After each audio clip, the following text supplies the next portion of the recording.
Are you a film fan who loves the ultimate home video experience? Look no further than The Disconnected. Your host, Ryan Verrill, is your go-to source for the latest and most accurate information on home video releases, exclusive interviews with industry insiders and filmmakers, and has established a thriving community where every film and physical media enthusiast feels welcome. From hidden gems to blockbuster hits, The Disconnected brings you insider knowledge and a welcoming space to share your love of cinema. Watch every Thursday night at 9:30 Eastern, 6:30 Pacific for the live announcements show and follow The Disconnected on social media to stay updated. Subscribe to The Disconnected on YouTube or on the podcast provider of your choice and dive into a world where every movie night is an adventure.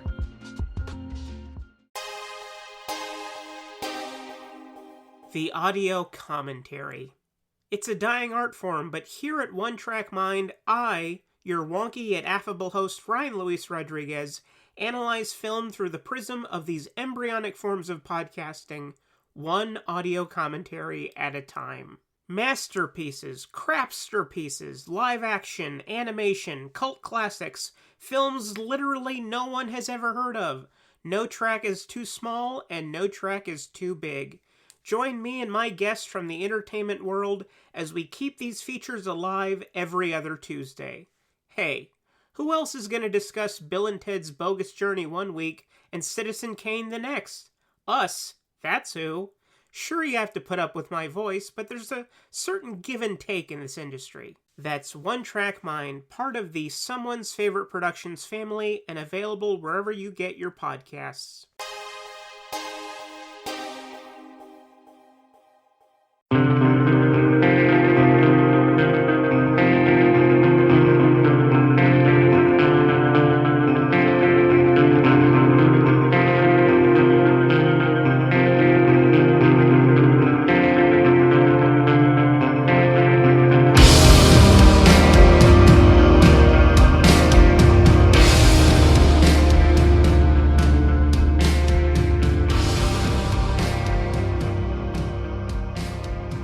And welcome to the Kulturecast. I'm Chris Stachiw, and I am not joined again by Eric. He is currently taking in America's favorite pastime, that would be the LA Dodgers, and he is at opening day on this lovely, snowy, in my part of the world, Easter day. However, I am joined by your friend and mine, the man who puts Big Cock into Big Cock Daddy, Mr. Mike White. They're all gonna laugh at you.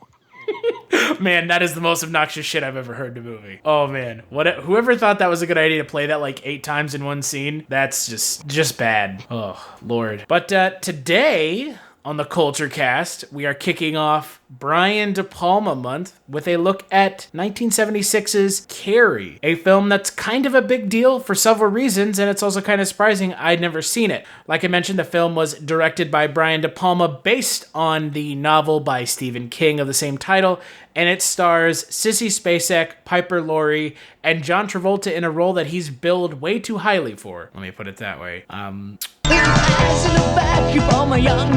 It's the night of the senior prom. The Bates High School gym is alive with excitement. Everybody is there, even Carrie White, the girl no one likes. We're all sorry about this incident, Cassie. It's Carrie!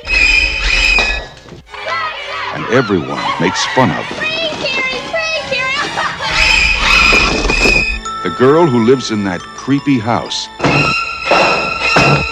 with her crazy mother. Help the sinning woman see the sin of her days and ways. Show her that if she had remained sinless, the curse of blood would never have come on her. The girl with the strange power. If I concentrate hard enough, I can move things.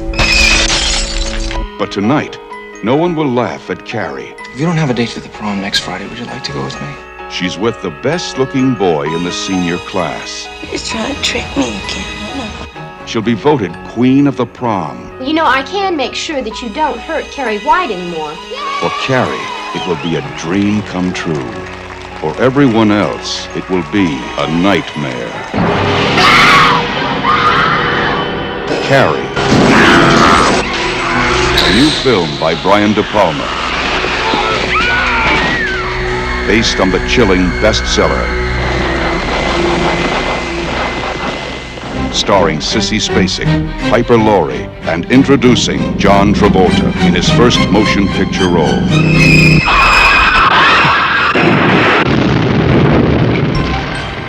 If you have a taste for terror, you have a date with Carrie.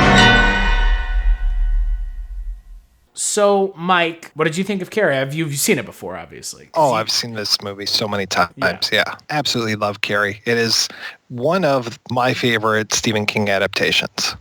It's also the first Stephen King adaptation. That is correct. Which makes it kind of, like I said, kind of a big deal, right? Because it's not only the first adaptation, it's the first adaptation of his first book. The book that, he had thrown out and his wife got out of the garbage or something like that? I can't remember the story. Something to that effect. It's, he had the dedication, I think, at the beginning of the book is like, this is for Tabby who got me into it and then bailed me out of it. So, yeah, something to that effect. Like, and for obvious reasons, I mean, the story of Carrie, it's striking to me that this was written by a man. Right.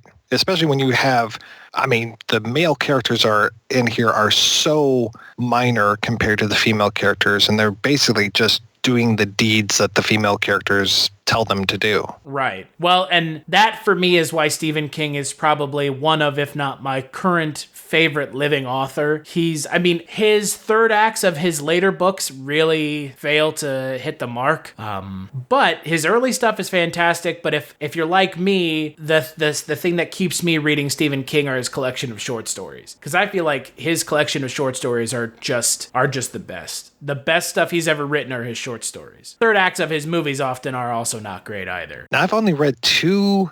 Well, it depends on what you can consider his short stories, because I love Night Shift. I love, Monkey Shines or Monkey Tales?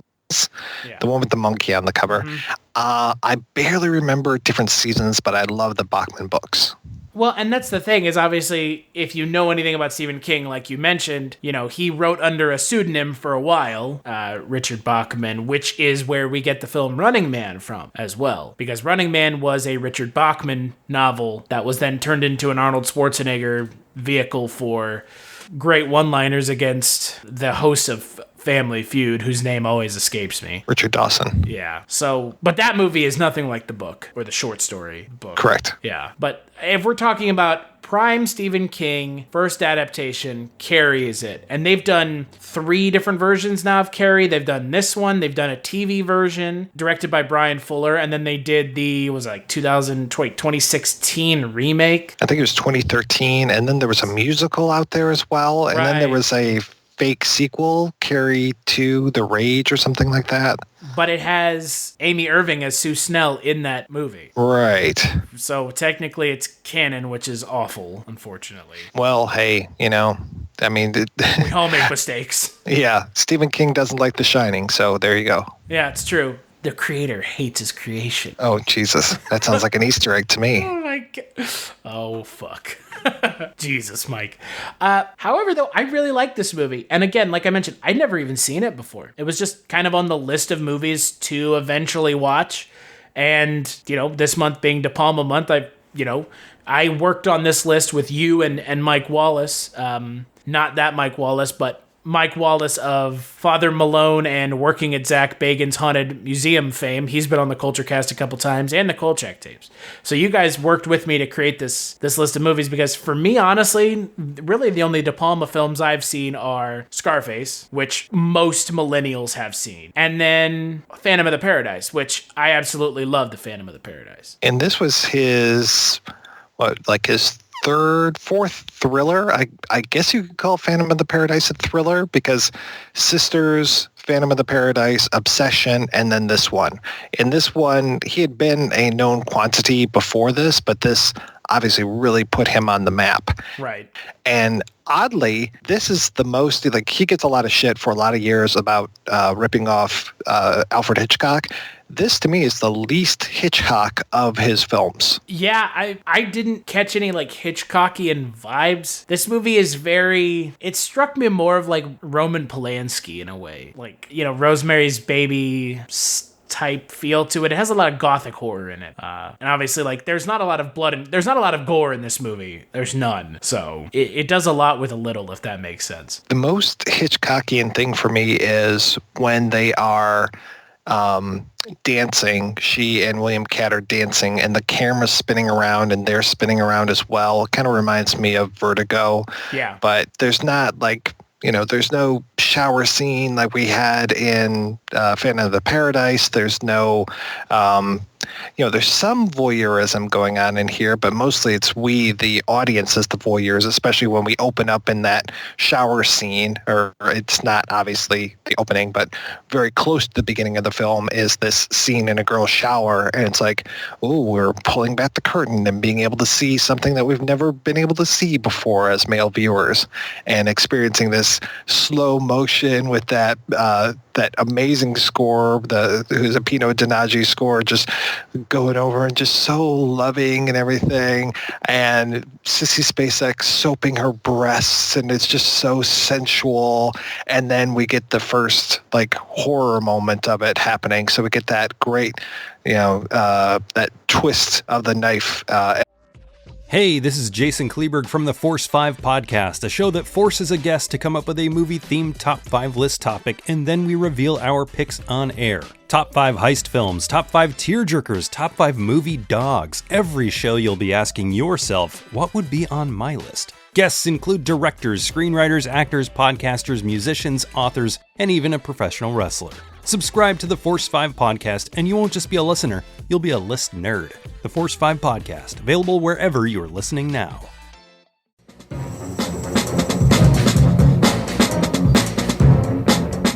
Hello, this is Aaron West. I am the author of the A24 New Wave. In this book, I look at A24's output, and I make the argument that we are in a new wave movement right now. A24 plays a major role. This book has a supplemental podcast where each episode is a brief conversation about an A24 related topic, whether an actor, director, or even a genre. As I continue research for the book and conduct interviews, I expect to record podcast episodes with people involved with the company. You can find the podcast at cinejourneys.com or wherever you find podcasts, and we are proud to be members of the Someone's Favorite Productions podcast network. As we go into that scene, and then that just ends up being terrifying, and especially it's like, because Carrie has no idea what's happening to her body, and it's supposed to be kind of like a normal thing, but the girls just fall upon her like she is just such an outcast, and they're just throwing all those sanitary napkins at her and screaming at her and chanting at her, and it's just such a horrible, horrifying scene. It's a really great way to start the movie. Oh, yeah, I completely agree. It's just, when you look at what this movie kind of has to work with, and that's the performance of Sissy Spacek, and kind of, I don't think you can watch this movie without knowing where this movie's going at this point in 2018. I mean, everyone subconsciously has seen that image of Sissy Spacek covered in blood. Right. So you know where this film is going. Well, hell, it's on the poster now. Yeah, right? So it's just, it makes it harder to watch. It makes the tension increase because you're like, when is this going to happen? Right.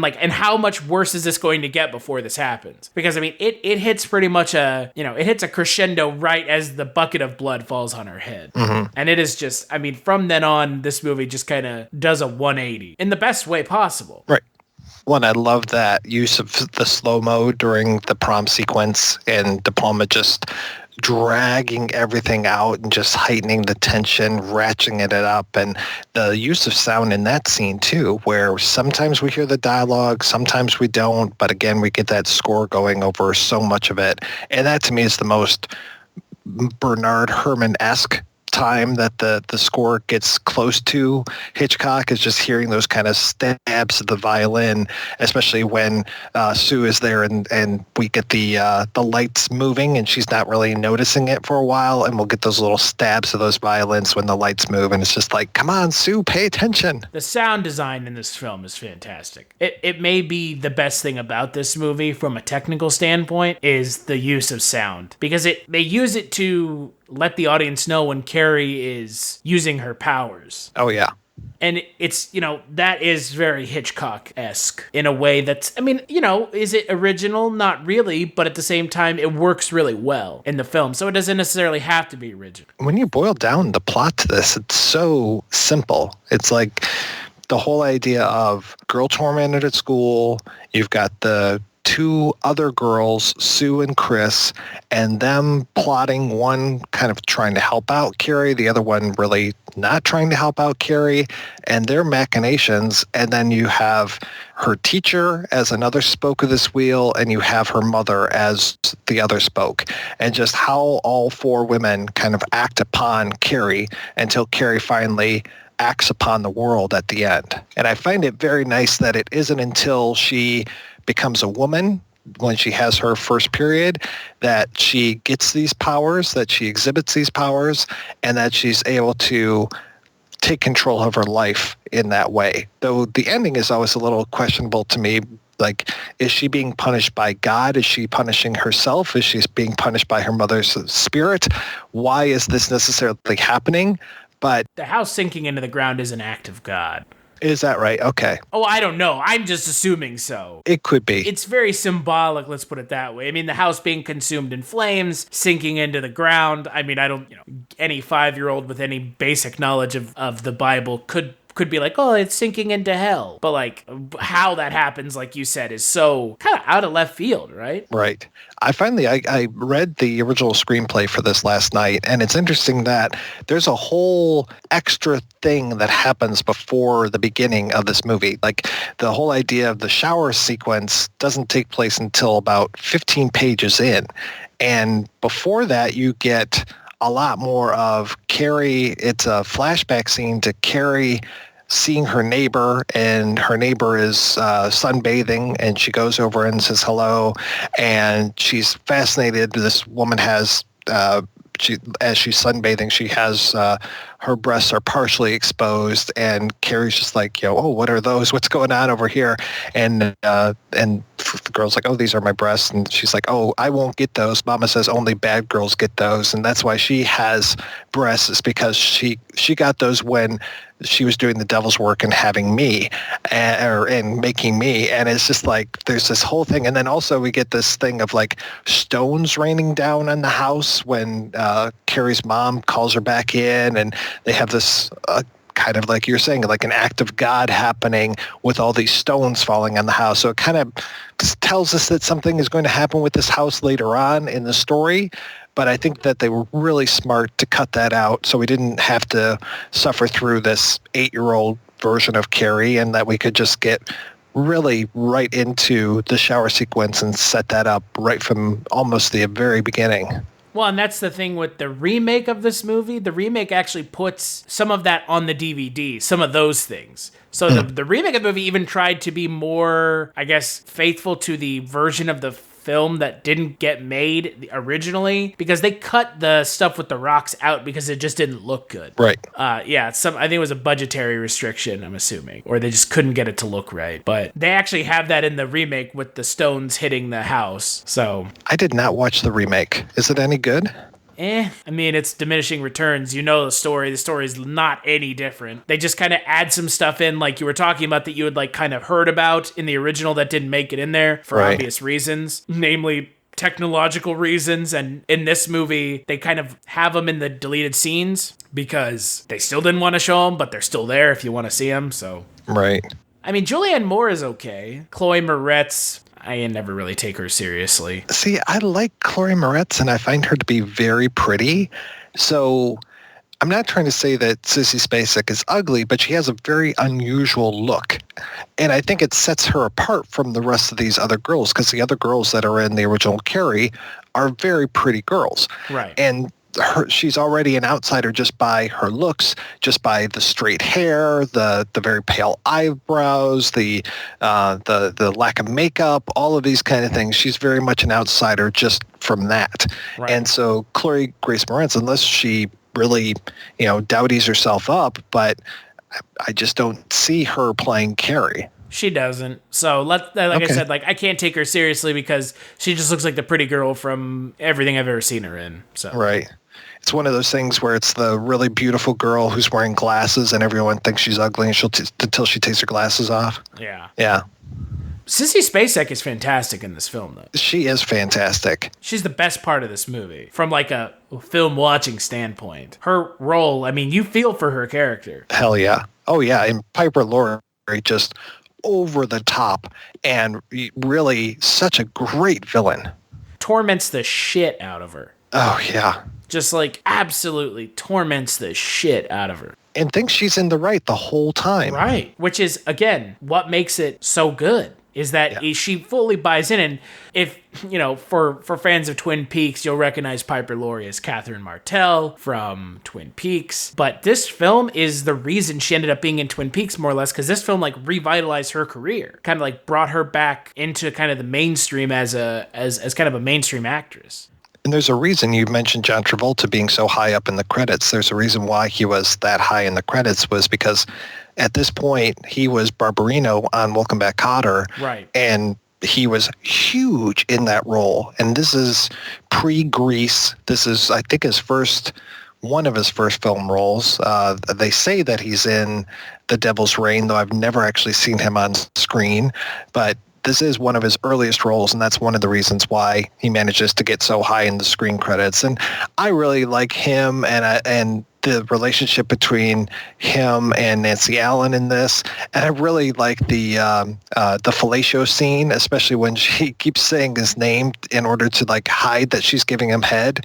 I was like, okay, what's going on here? I hate Carrie White. Hello. That must have been the money shot, I guess. I hate Carrie White. I don't know. That was bizarre. But again, like, those things in this film feel very De Palma. That feels like a very De Palma thing to do. And like the framing, right? The framing is amazing. Yeah. Like, especially all those diopter shots that he uses. And then... Have you ever wanted to dive deeper into the horror movies you love? Beyond the Blood is a horror podcast for fans who want more than just surface level screams. We do deep dives into the movies that shaped us, digging into director commentaries, behind-the-scenes stories, deleted scenes, and the special features that most people skip. Each episode is a love letter to the genre. We break down how these films were made, the creative risks that paid off or didn't, and the lasting impact they've had on the genre as a whole. From 70s slashers to modern nightmares, we celebrate the craft, chaos, and characters that keep us coming back. If you're the kind of fan who rewatches movies with the commentary on, or you simply grew up in the video store horror aisle, the Beyond the Blood podcast was made for you. New episodes every single week. Subscribe, and let's dig deep. Welcome to the Beyond the Blood podcast. The shot of Carrie in front of the window where it's her teacher and the principal talking, I love that shot. That use of the depth of frame.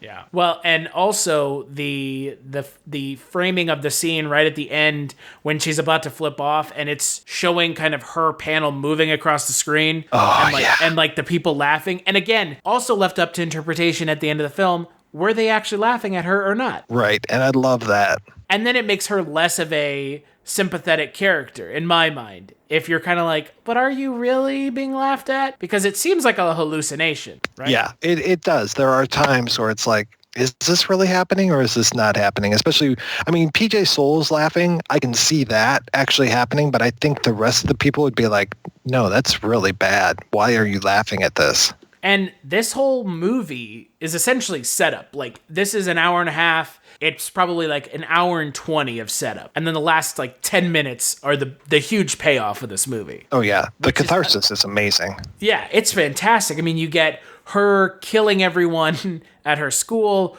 her killing Nancy Allen and John Travolta in a pretty, I would say, pretty boss way of killing them. You know, kind of flipping their car over and blowing them up just to be sure.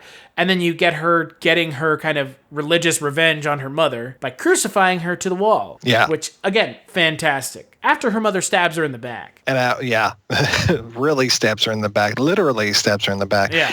I love that whole thing with Saint Stephen in the closet, how she praises Saint Stephen. He's got all the arrows. And then when you look at her mother after she's been stabbed with all the kitchen utensils, that she looks just like Saint Stephen. Yeah. Oh, it's fantastic. Again, De Palma there's a reason that this film is still as well regarded as it is for a Stephen King adaptation, because it's a film that holds up. I mean, there aren't many horror movies from the 70s that I would be like, this is a film that's kind of like essential watching. If we're talking about like American-made horror film classics from the 70s. Like, having watched this just once, I can already appreciate it. I don't have to watch it again to kind of pick up on some more of the techniques that De Palma was using. But everyone in this film is fantastic, and I don't feel like anyone outshines Sissy Spacek and Piper Laurie's performances. Because Sissy Spacek is the best, and then Piper Laurie is a close second, because she is on a tear through this entire film. And those nice low-angle shots of her when she's dressed all in black and just spouting out all that nonsense from the not even from the Bible. She says it's from the Bible, but it's like, yeah, that's not in there. You know, like the whole thing about the blood and all that. It's like, yeah, you're just making all this shit up, lady. This is just some self-published Bible bullshit that they're trying to pass off as real. Yeah, no, for sure. Well, let's take a break, and when we get back, we'll finish up talking about the film.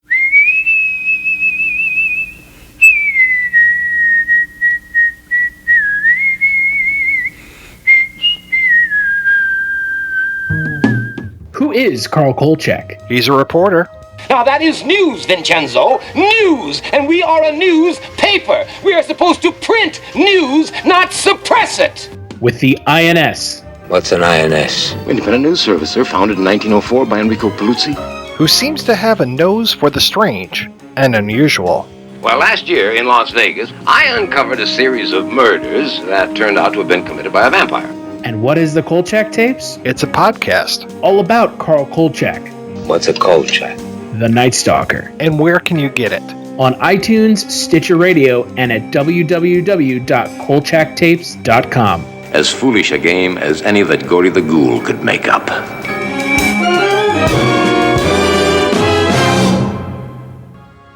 Movies have become a portal to a vast and growing pop culture universe, but you don't need to go over the rainbow to get your pop culture fix. Just head to Rainbow Comics, Cards, and Collectibles. They are your one-stop shop for comics, toys, posters, games, and more. Not a pop culture nerd? No problem. They have something for everyone, including a wide array of sports cards, collectible card games, even memorabilia.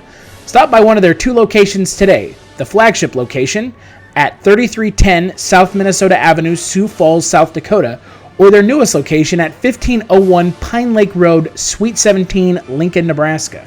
Most importantly, don't forget to add them on Facebook for pop culture news, weekly live videos, and special events. Here's what some people are saying about the Projection Booth podcast. Week after week, I'm mesmerized by the focus given great films and questionable films alike. But every episode is a learning and entertaining experience. This is hands down the best movie podcast. They cover so many different genres across so many years, from obscure movies to blockbusters. If there's only one podcast about movies and cinema that you listen to, make it this one. The Projection Booth Podcast, with new episodes available every week at projectionboothpodcast.com. All right, we are back and we are finishing up talking about Carrie. So, for you, Mike, and kind of in De Palma's canon of films, Carrie pretty high on the spectrum, low on the spectrum, middle of the spectrum? I would say, yeah, it's a very solid film, and I would put it this like mid-high. I mean, the direction, he doesn't over-direct this film. There are times where he gets a little bit up his own ass when it comes to some of the direction. He's doing this stuff for a reason, and the way that he's using the camera is really smart, and it's not necessarily, there are times where the direction calls attention to itself. Some of the things, like I said, like you mentioned the split screen, I mentioned the camera doing the 360s. There are those moments, but then there are other times where you just are so absorbed in the story that he is, handling the camera so well that you don't even really realize what's going on with that and the way that he's affecting you with his direction. So yeah, I would say mid to high with this, because it is one that you can go back to over and over again. Well, and having only seen like a handful of De Palma films, with Phantom of the Paradise still being my absolute favorite, and that They may change by the end of the month. I'm not sure. I would say that this is better than Scarface, but that's not hard. I know that might catch some flack, but I don't think that Scarface is that good of a movie, personally. I think it's okay, but it definitely has some problems, and we're not even talking about it this month. But let's just say Al Pacino's Cuban accent is the most distracting accent you'll ever see in a movie, especially when it's meant to be taken seriously. So I would say Carrie is probably almost as good as Phantom of the Paradise for me. It's a perfectly paced horror movie that does so much with, I would say so little, but that might come off as kind of an insult. It's not like you're dealing with trillions of dollars worth of budget here. There are a lot of just the idea of coloring the frame red and having the action take place with that, or the use of the slow-mo with the blood and the bucket falling on Billy's head and these kind of things. It's just like William Katt.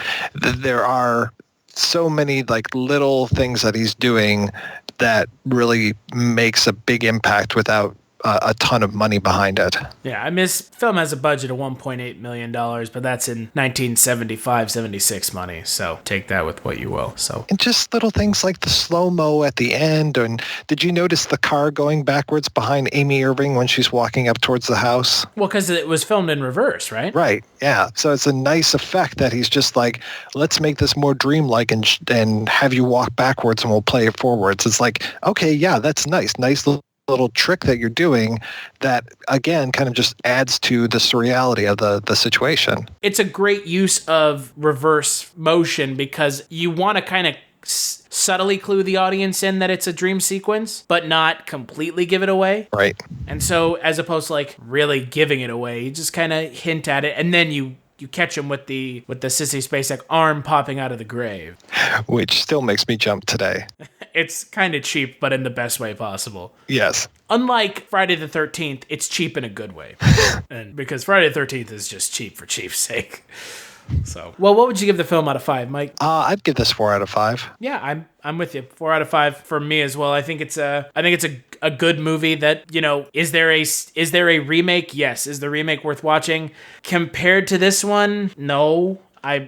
This one has more of the performances you want to see in the direction. Obviously, you can't beat De Palma. No offense, you're just not going to be able to for most directors. So, what do you think the film has on Rotten Tomatoes? I kind of cheated, and this showed up on Plex last night, so I think it's like 93.76 or something like that. Yeah, that's right, 93%. Okay. Carrie is a horrifying look at supernatural powers, high school cruelty, and teen angst, and it brings us one of the most disturbing and memorable prom scenes in history. Yeah, I know Andrew Saris didn't like this very much, but Pauline Kael always made up for it because she just gushed over whatever the fuck De Palma wanted to do. It could have been like fucking Wise Guys and Bonfire of the Vanities, and she would have been sucking his dick.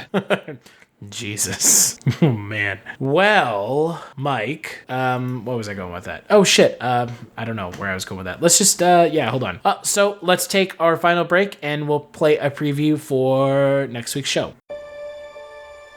My name's Wade Watts. My dad picked that name because it sounded like a superhero's alter ego, like Peter Parker or Bruce Banner. But he died when I was a kid, my mom too. And I ended up here, sitting here in my tiny corner of nowhere. There's nowhere left to go. Nowhere.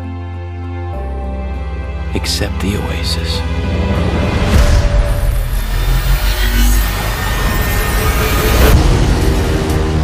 A whole virtual universe.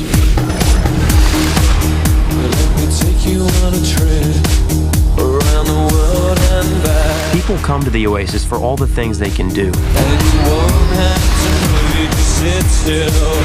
But they stay because of all the things they can be. Can you feel this? Yeah.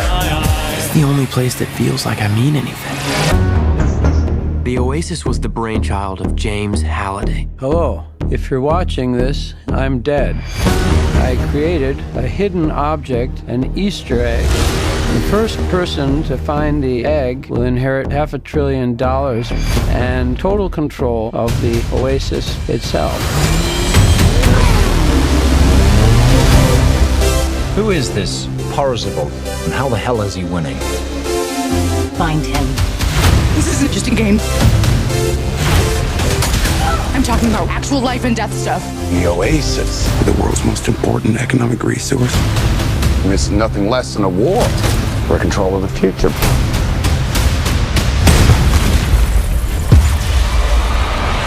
Welcome to the rebellion, Wade.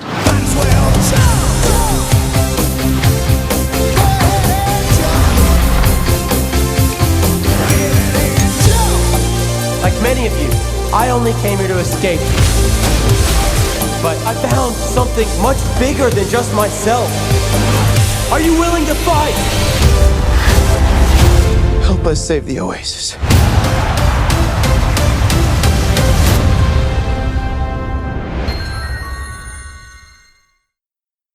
All right, that's right. On the next Kulturecast, I will be rejoined by Eric, and we will be talking about the second Steven Spielberg film to come out in 1 year, the pop culture... Confection? Yeah, whatever the hell you want to call it. The pop culture overload that is Ready Player One. Before we close this out, Mike, you're not going to be joining us on that one, but you saw the movie, so what did you think of Ready Player One? The term ocular trauma just kept going through my mind while I was watching it, because I was just like, get this out of my eyes. I don't need to see all these CG characters. I wanted more time in the real world. Does that mean I'm an old man? Because I wanted to know, like, how does the economy of this world work? How does this work? How does this thing happen over here? But no, they definitely downplayed the real world, because in the book, which I read in one day, stupidly, in the book they definitely explain more of the real world. I would have liked to have known a little bit more about that. Yeah, and they didn't put it in there. Yeah, and yeah, just the character designs were very unsettling. I was just like, I don't know. I'm not a big fan of that. And as I'm watching it, I'm just like, wow, those characters in Avatar sure did look more realistic. Well, and to defend the film a little bit, they're supposed to be like weird digital characters. So I guess that's a way out in their mind. I don't know. I suppose so. Yeah. I mean, trust me, I get it. You have Steven Spielberg doing this movie. Why does he cut out all the references to his own films? I think reading an interview with him, something to the effect of like, this is just not something he wanted to do, was like, he felt uncomfortable referencing his own movies. Okay. Sure, because of course you did. Were there any Star Wars references in this movie? No, there were a couple, but they weren't like visual. They were more like dialogue references. Like, right. Well, I could get you the Millennium Falcon. You have the Millennium Falcon? Yes. Yeah, I would have thought I would have seen some X-Wings flying into battle or something. Yeah, well. Okay. You and me both. You and me both. Yeah, so you weren't a fan then, is what you're saying. It wasn't the worst thing that I've seen. Can I be honest and say I like Tomb Raider better? No, you can be honest. Okay.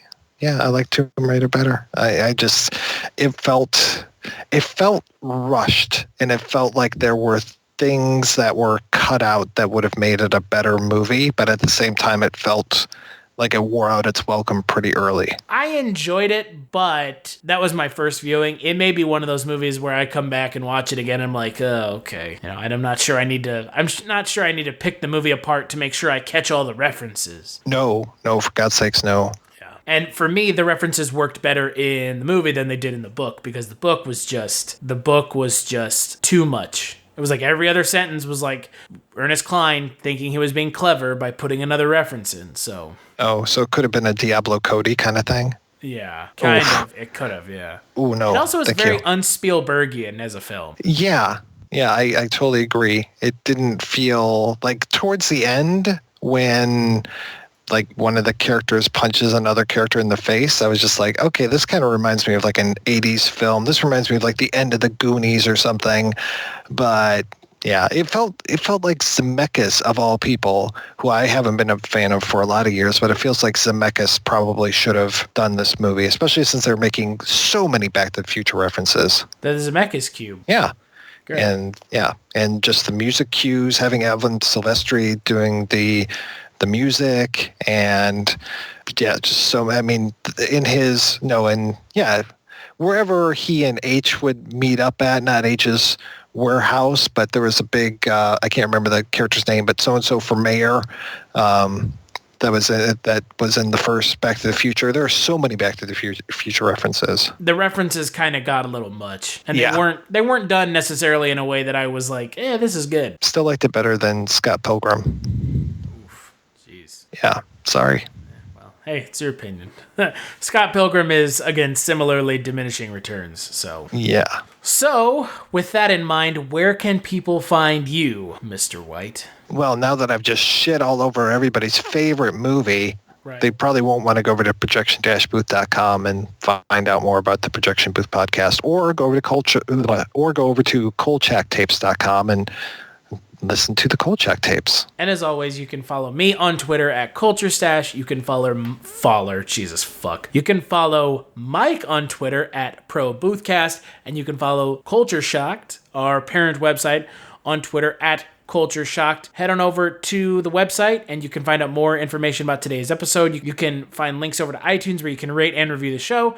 And you can find a link to our Patreon. Give us a couple dollars. We'll make it worth your while. If you like what we're doing, every little bit helps. And as always, big thanks to Eric and Wovoka for allowing us to use their song for the intro, and to my good buddy Justin Scott for allowing us to use his song as the outro. And the biggest thanks of all to you, Mike, for sitting down and talking Carrie. Thank you, Chris, for having me.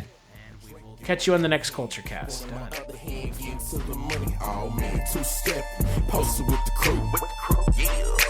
You know how we do, I'm just two-step, drink in my right hand, phone in my other hand, getting to the money, oh man, two-step, posted with the crew, yeah, you know how we do. Hey, two-stepping, know what I'm saying, 1, 2, 1, 2, Benjamin, aka the Black T, you know what I'm saying, catch me with my crew every day,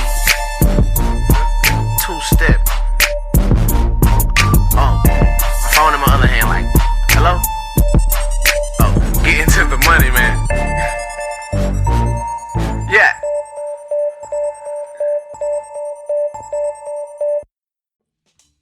Do you love movies? So do I. What's up, y'all? It's KB, and I love movies. Inviting you to listen to The Conversation, a film podcast where passion meets perspective and opinion.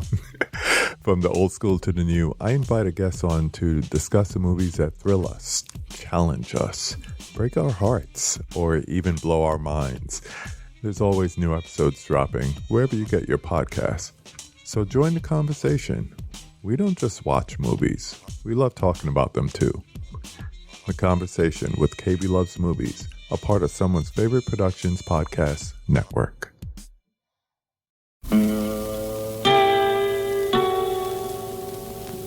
Hello, filthy movie lovers. My name is Gentry Austin. And I'm Casey Scott.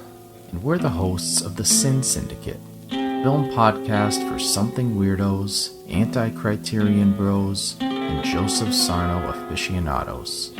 Join us semi-weekly as we peer into the adults-only theaters and sticky-floored cinemas of the golden age of sexploitation, when the morals were loose, the laws were murky, and the intercourse was all simulated. Find us now on the Someone's Favorite Productions podcast network.